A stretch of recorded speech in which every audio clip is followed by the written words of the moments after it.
Halo semuanya, selamat malam. Assalamualaikum warahmatullahi wabarakatuh. Apa kabar nih? Semoga kalian selalu dalam keadaan baik, selalu sehat, dan selalu dalam keadaan dilindungi oleh Tuhan. Amin, amin ya robbal alamin. Dan juga semoga kalian selalu diberikan kebahagiaan dan rezeki yang selalu lancar. Amin lagi ya, amin, amin ya robbal alamin. Seperti biasa, gue selalu ucapin buat kalian, welcome to podcast Daun Kecil. Podcast yang selalu nemenin malam-malam kalian yang gabut, yang butuh teman, yang mungkin pengen dengerin sesuatu sebelum kalian tidur. Dan yang jelas, sesuatu yang kalian dengerin sebelum kalian tidur adalah sesuatu yang mungkin relate banget sama kehidupan kalian. Dan tentunya nggak terlalu berat-berat amat lah ya untuk kalian dengerin saat kalian mau tidur. Oke. Gue ucapin lagi welcome to podcast Daun Kecil. Kali ini Daun Kecil podcastnya udah di episode yang ke-22. Yeay, 22. Iya. Udah 22 nih. Nah, di podcast Daun Kecil episode yang ke-22 ini obrolannya masih ringan-ringan aja ya kali ya, masih belum deep ya, supaya bisa nanti kalian yang dengerin nggak terlalu pusing dulu untuk memikirkan atau memutar otak atas apa aja yang gue omongin, kok udah berat dan pada akhirnya ntar jadi bosen deh dengerin gue. Abisnya Bang Firman Eka Prayoga kalau bikin podcast selalu obrolannya berat-berat, jadi gue nggak dengerin nah ntar jadi gue ditinggalin deh sama teman-teman semua. So malam hari ini masih tentang sesuatu yang ringan-ringan aja dulu, yang jelas relate sama kehidupan kalian, deket banget mungkin sama kehidupan kalian. Dan karena juga suasananya masih Idul Fitri, mungkin Idul Fitrinya udah beberapa hari lewat yang lalu ya kan, udah beberapa hari yang lalu, jadi ribet amat bahasanya. Tapi momen-momennya masih terasa Idul Fitrinya, terutama bagi teman-teman yang ada di kampung-kampung atau di pedesaan.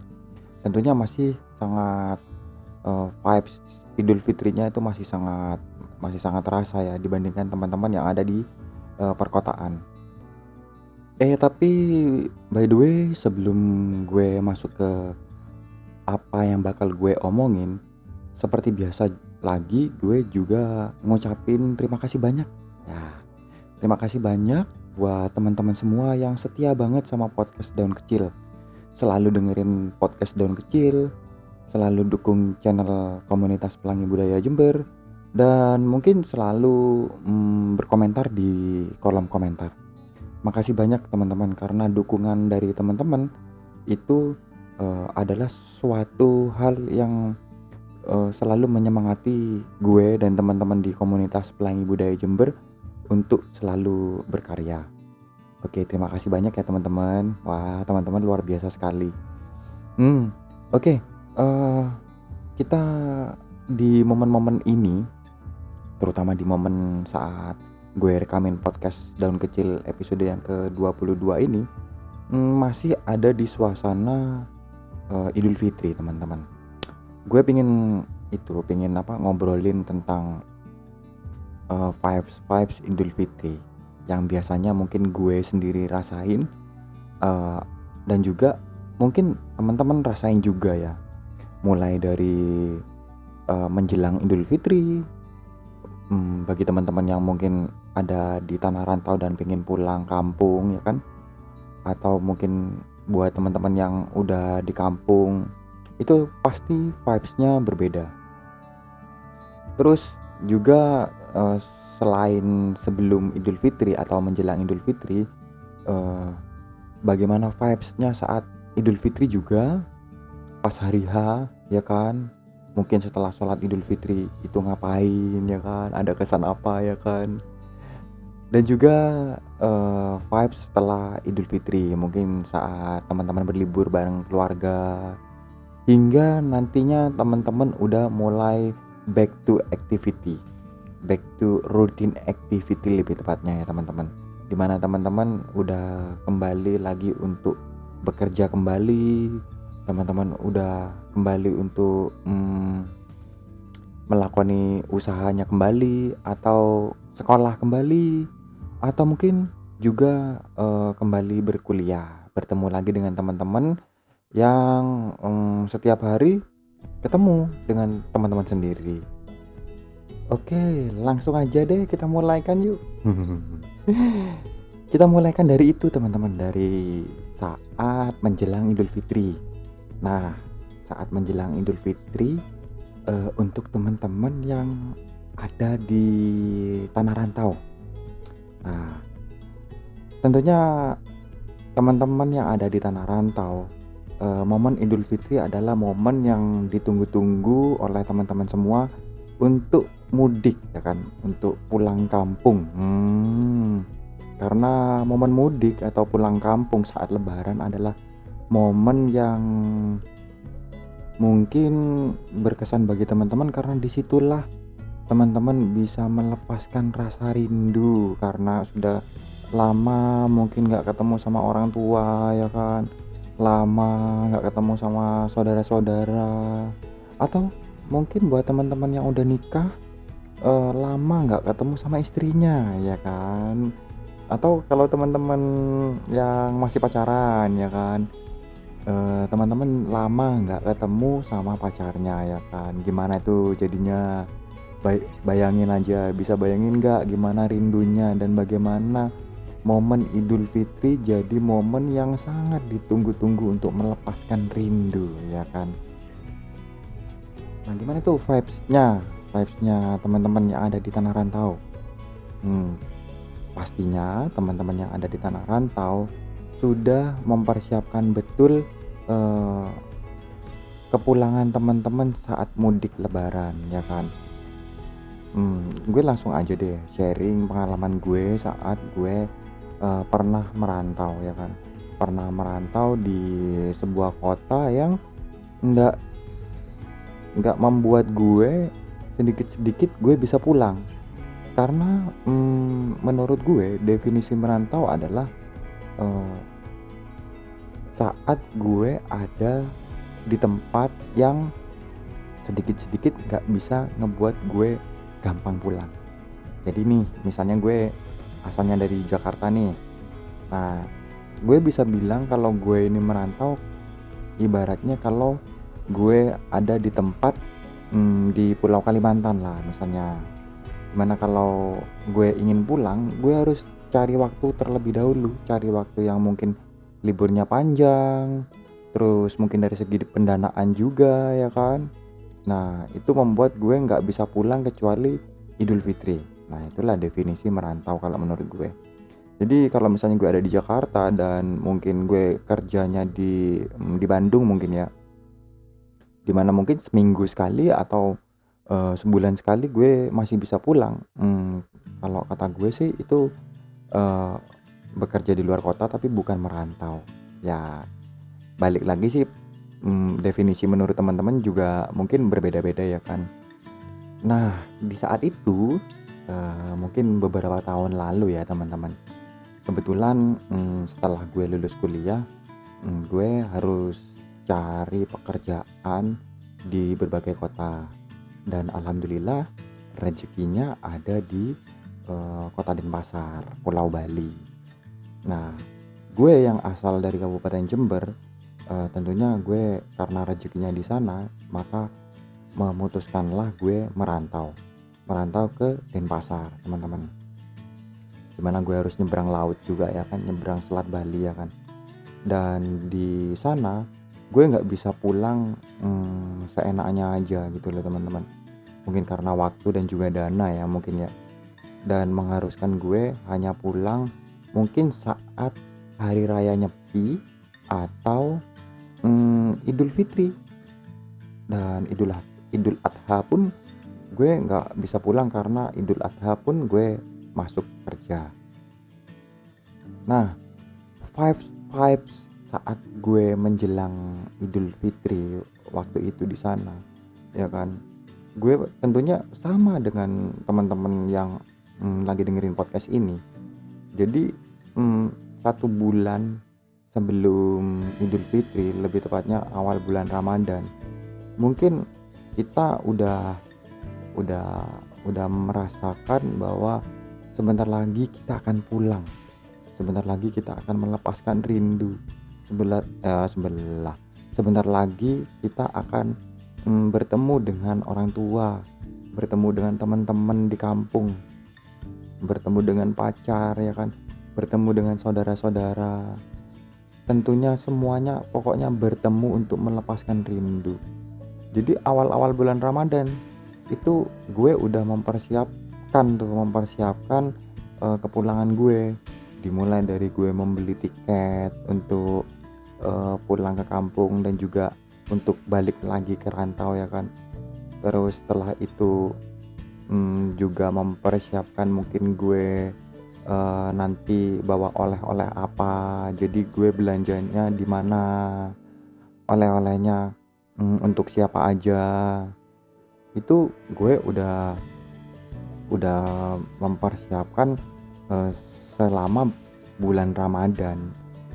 Mungkin teman-teman yang dengerin podcast Daun Kecil ini ada yang sama-sama gue mempersiapkan semuanya saat bulan Ramadan.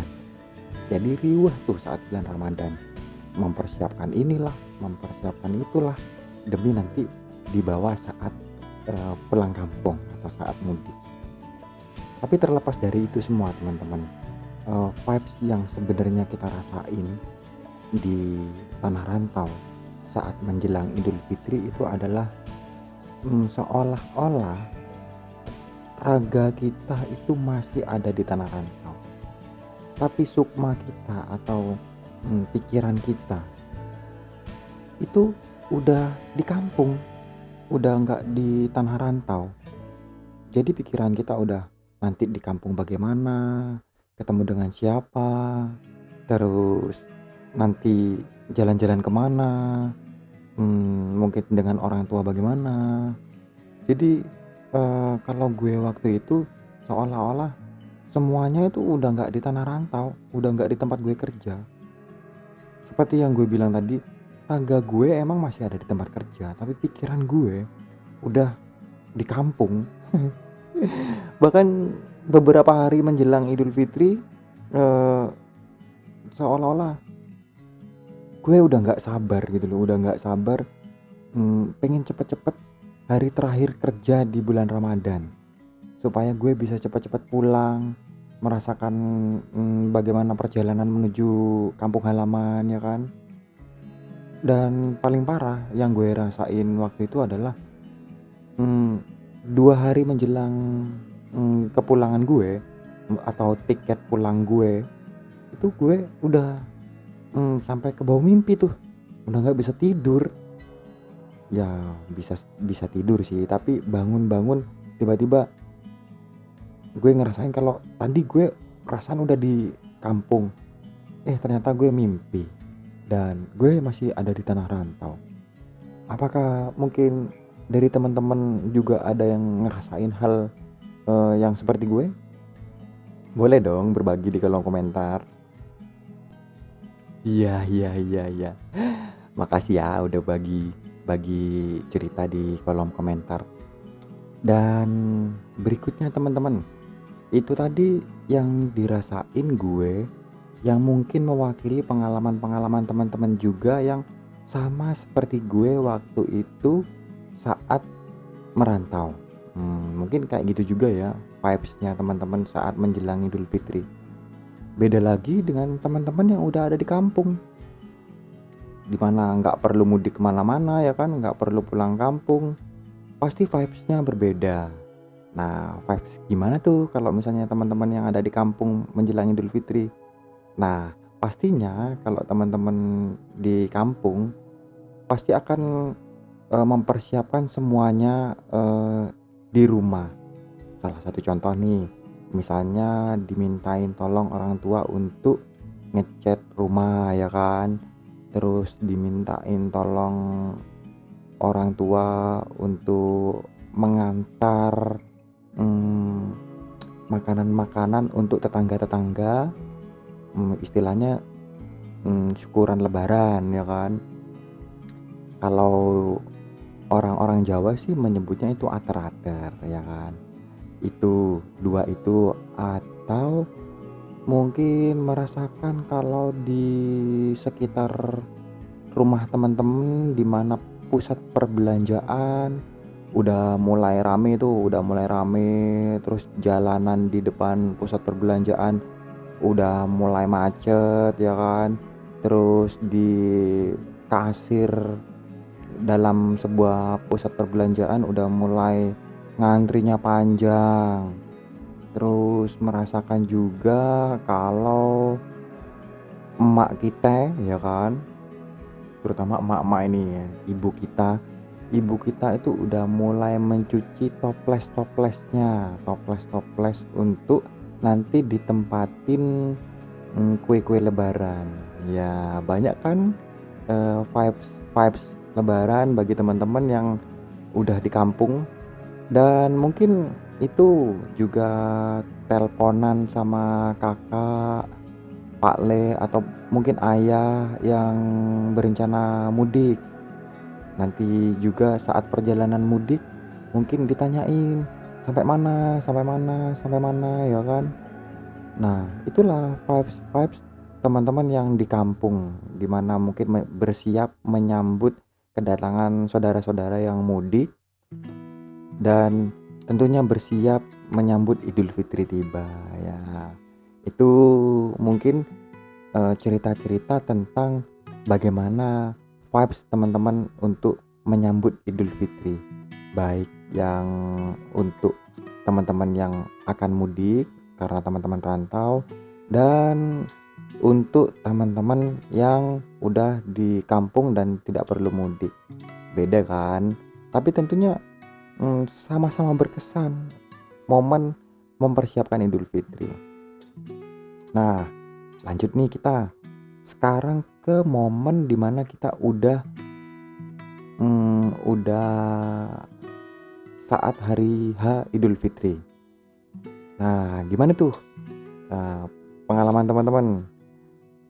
Tentunya pada malam hari pastinya teman-teman sama-sama menunggu kabar dari pemerintah ya kan, tentang tanggal Idul Fitri pastinya. Karena nggak dapat dipungkiri juga, setiap tahun kita emang nunggu ya kan, nunggu keputusan dari pemerintah tentang, hilal, itu ya, hilal yang menentukan besok misalnya Idul Fitri atau enggak, atau harus ditunda lusa. Nah itu momen di saat malam hari menjelang Idul Fitri. Nah saat udah diputuskan tuh sama pemerintah, sekarang diputusin besok Idul Fitri, tayangan di televisi belum selesai udah muncul tuh kembang api dari anak-anak ya kan. Kembang api di mana-mana bunyi. Lalu di musola-musola yang udah mulai takbir ya kan. Dan juga ada pengumuman mungkin mulai untuk membayar zakat ya kan, untuk ngumpulin zakat. Dan tentunya teman-teman semua juga pasti pada malam hari itu juga mempersiapkan baju lebaran yang udah teman-teman beli.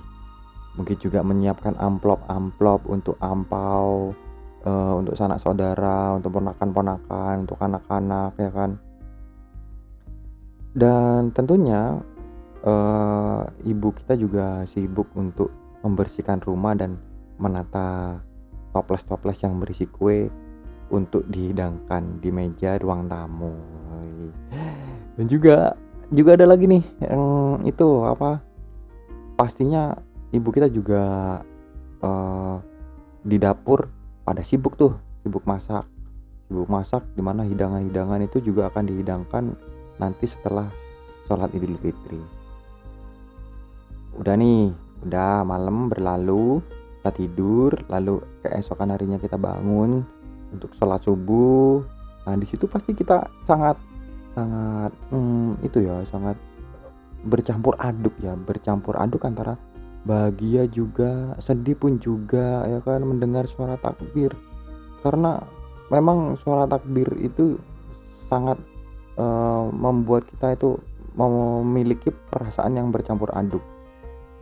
Mandilah kita dengan semangat sholat subuh, lalu kita buka lemari, lalu kita buka tuh baju baru ya kan, mungkin kalau cowok-cowok mungkin sarungnya baru, terus baju muslimnya juga baru, kalau cewek-cewek mungkin mukenanya baru, nanti disambung juga sama baju muslim untuk jalan-jalannya, untuk keliling di kampungnya juga baru, ketemu saudara juga bajunya menggunakan yang baru. Wah, tentunya senang sekali, perasaannya bahagia sekali saat menjelang sholat Idul Fitri.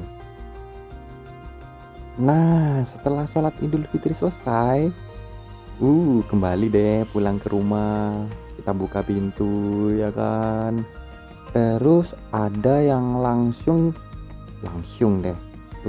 berangkat untuk syukuran di musola atau di masjid, atau ada yang langsung bersilaturahmi dengan sanak saudara, atau ada juga yang langsung berangkat ke pemakaman leluhur, entah itu mungkin orang tua, nenek, kakek, dan leluhur lainnya. Tentunya berbeda-beda tuh setiap keluarga. Dan momen-momen maksud gue momen yang sangat dinantikan saat setelah sholat Idul Fitri adalah momen dimana kita saling bermaaf-maafan dengan saudara kandung dan juga tentunya dengan orang tua.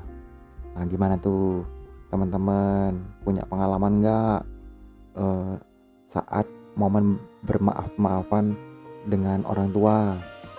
Mungkin untuk teman-teman yang orang tuanya masih ada, mungkin teman-teman bisa gitu ya, seolah-olah bisa dibilang sungkem sambil meminta maaf dan mengakui, atau mungkin ya dibilang mengakui itu tadi ya, mengakui kesalahan-kesalahan atau kekurangan-kekurangan yang belum bisa diberikan kepada orang tua. Pasti di situ momennya haru sekali, antara bahagia dan haru ya kan. Bahagia karena orang tuanya masih ada, dan juga haru karena apa yang dicita-citakan orang tua, apa yang diinginkan teman-teman untuk orang tua masih belum tercapai. Dan kalau teman-teman yang orang tuanya udah nggak ada, mungkin teman-teman berangkat ke pemakaman ya kan, ke pemakaman, lalu teman-teman di sana mendoakan, dan bisa juga teman-teman seperti ngomong sendiri, ngomong di depan makam orang tua sambil mungkin nangis haru ya kan, nangis haru karena orang tua udah nggak ada, dan apa yang teman-teman ingin berikan ke orang tua mungkin belum tercapai. Nah mungkin itu ya momen saat setelah sholat Idul Fitri. Ada yang tadi langsung berangkat ke pemakaman, ada yang langsung syukuran, dan juga ada yang langsung bermaaf-maafan bersama keluarga dan juga tetangga-tetangga di sekitar. Nah setelah itu, nah ini gue pengen ngomong tentang saat ketemu dengan saudara-saudara. Tentunya setelah setelah sholat Idul Fitri, bagi teman-teman yang langsung berangkat ke rumah saudara, pastinya itu adalah momen yang bisa jadi dinanti-nantikan, terutama teman-teman yang tadi rantau. Jadi menantikan kalau bakal ketemu saudara, bakal seneng, bakal bergurau bersama ya kan. Nah, di sini gue pengen share tentang momen yang sebenarnya eee, selalu ada dan selalu muncul di saat Idul Fitri, teman-teman. Nah, teman-teman pernah ngerasain nggak? Mungkin sama seperti gue. Jadi saat ketemu dengan saudara-saudara ya kan, setelah bermaaf-maafan, setelah makan, setelah nyemil hidangan-hidangan yang ada di meja, lalu ngobrol deh tuh sama saudara-saudara. Nah, ngobrol tentang kerjanya di mana, atau kuliah udah semester berapa, dan sekolah udah kelas berapa ya kan. Dan pada momen yang mungkin gue resah ya, mungkin yang gue resah dan pengen gue sharingin sama teman-teman, terutama teman-teman yang belum menikah ya kan, terutama yang belum menikah. Pasti pertanyaan-pertanyaan yang dilontarkan oleh saudara-saudara yang kita kunjungin adalah, mana calonnya ya kan? Atau mungkin kok sendirian? Dan bisa jadi orang tua kita juga digurauin seperti itu, mana calon menantunya ya kan? Terus eh, anaknya udah punya pacar atau belum? Terus pacarnya udah dibawa pulang atau belum? Nah, kayak gitu. Nah, sadar nggak sih teman-teman kalau pertanyaan-pertanyaan itu pasti dilontarkan untuk kita-kita yang mungkin anak-anak muda yang masih belum menikah. Ya kan?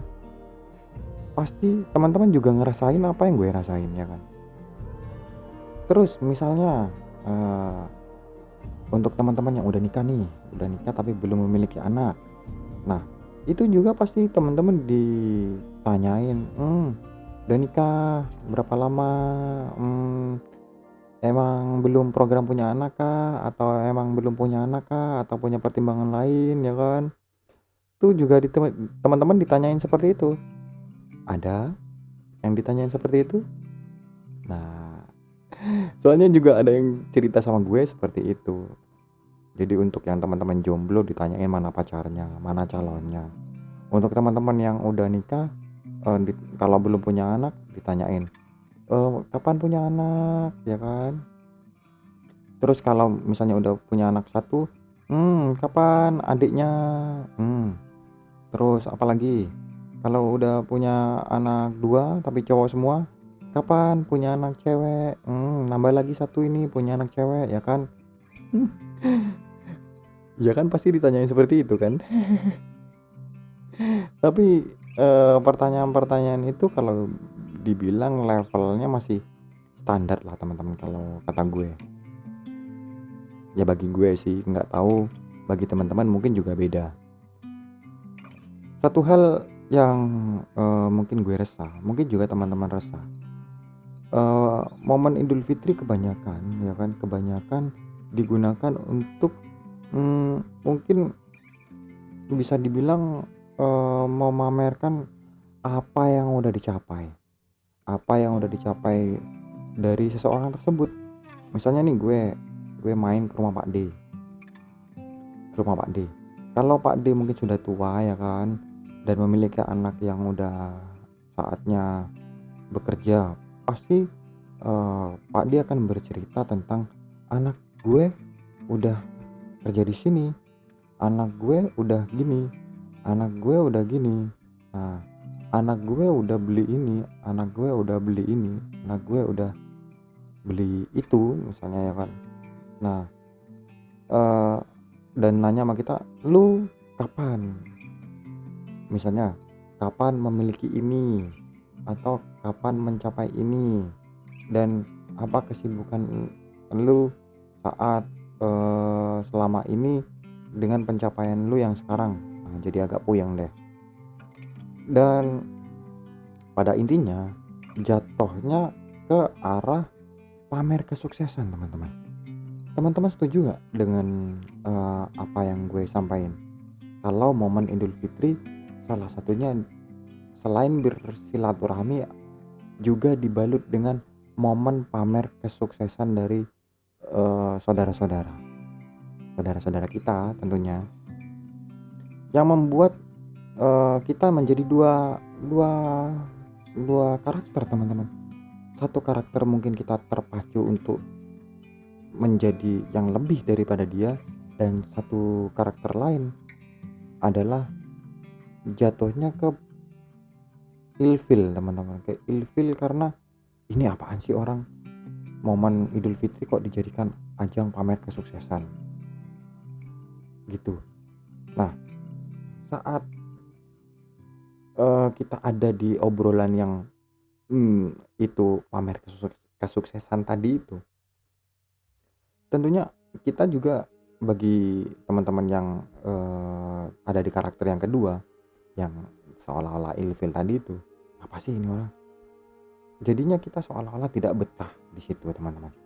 Tidak betah karena obrolannya ternyata setiap tahun ketemunya itu aja ya kan.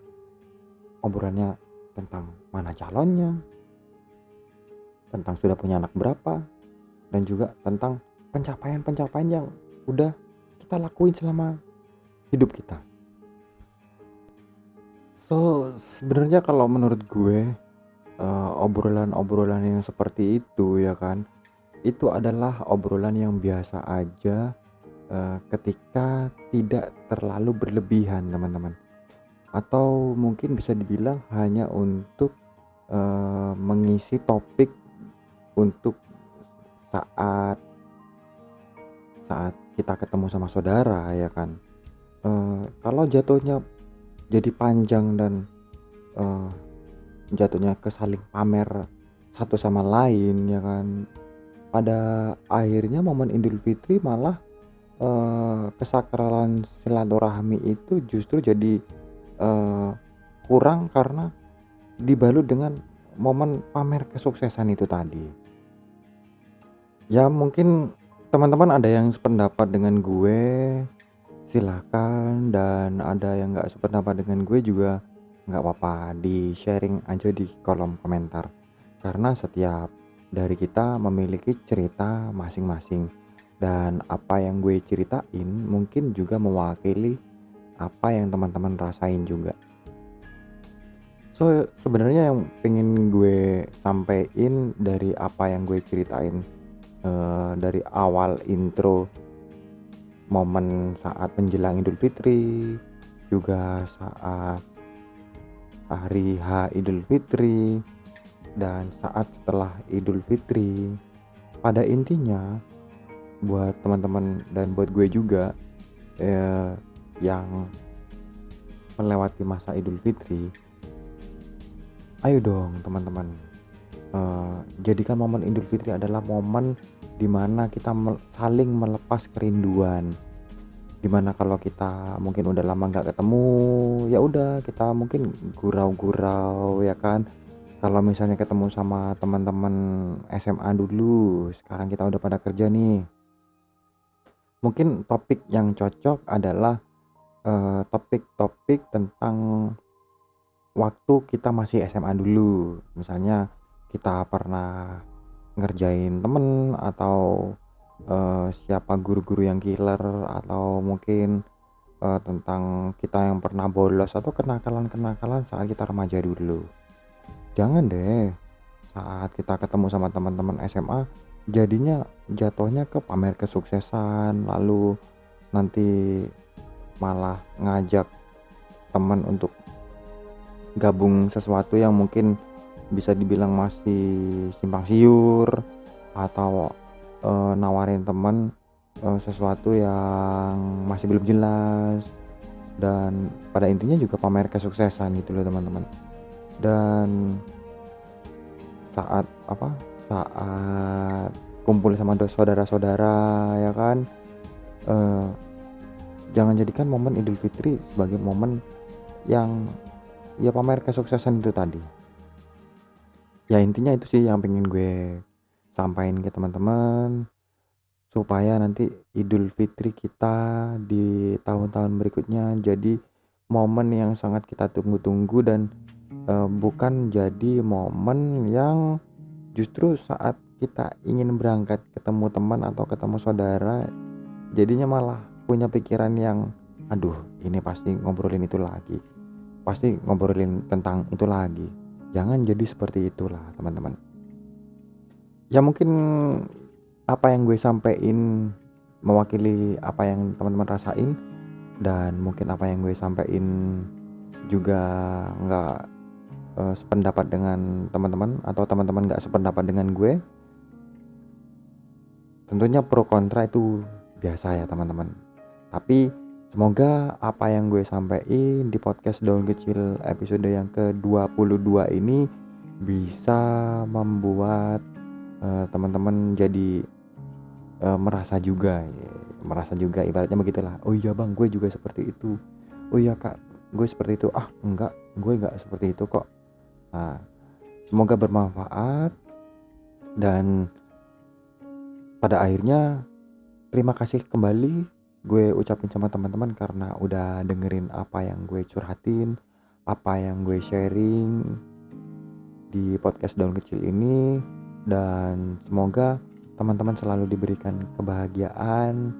Dan untuk teman-teman yang mau tidur, semoga mimpinya indah, dan tentunya besok bisa bangun dengan badan dan keadaan yang lebih bersemangat. Terima kasih teman-teman. Ketemu lagi kita di podcast Daun Kecil episode yang ke-23 dengan topik dan tentunya jam tayang dan juga teman ngobrol yang berbeda. Bisa lagi dengan gue lagi sendirian, atau gue bisa interaktif dengan teman-teman.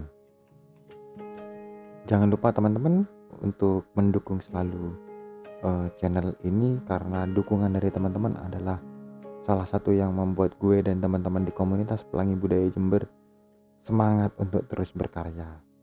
Oke, pada akhirnya gue ucapin selamat malam teman-teman. Assalamualaikum warahmatullahi wabarakatuh. Dadah, selamat istirahat.